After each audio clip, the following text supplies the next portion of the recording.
Assalamualaikum warahmatullahi wabarakatuh. Kami dari kelompok 7 ingin mempresentasikan hasil diskusi kami tentang hakikat berbicara. Kelompok kami dianggotakan Ahmad Khairul Fiali, Bilya Elsa, Syakila Tunisa, Adin Satya, dan Muhammad Ropi Yudin.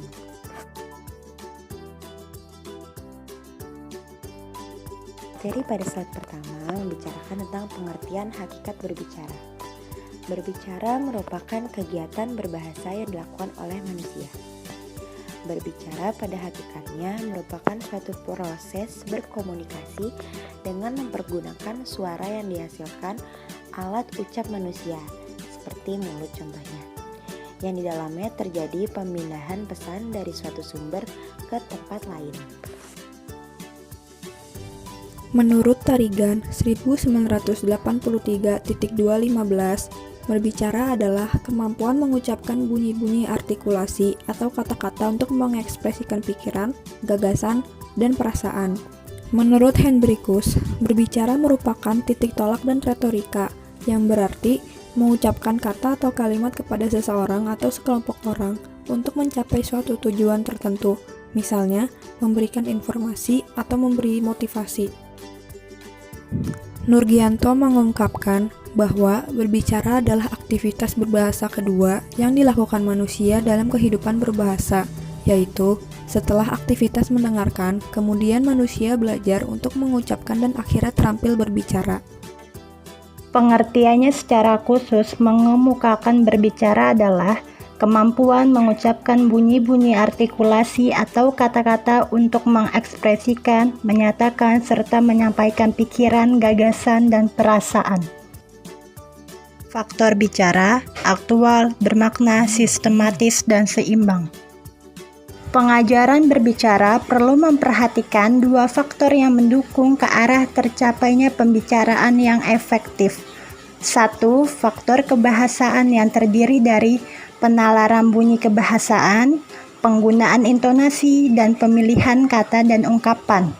Dan yang kedua, faktor non-kebahasaan yang terdiri dari ketenagaan dan kegairahan, keterbukaan, keintiman, isyarat nonverbal, dan topik pembicaraan. Faktor penunjang kegiatan berbicara. 1. Penguasaan bahasa. 2. Bahasa. 3. Keberanian dan ketenangan. 4. Kesanggupan menyampaikan ide dengan lancar dan teratur. Teknik-teknik berbicara. 1. Bertanya. 2. Berbicara. 3. Melanjutkan cerita. 4. Menceritakan kembali. 5. Bermain peran. 6. Wawancara. 7. Menjawab pertanyaan. Dan ke-8. Percakapan. Jenis-jenis berbicara. Dalam pembahasan mengenai jenis-jenis berbicara ada 5.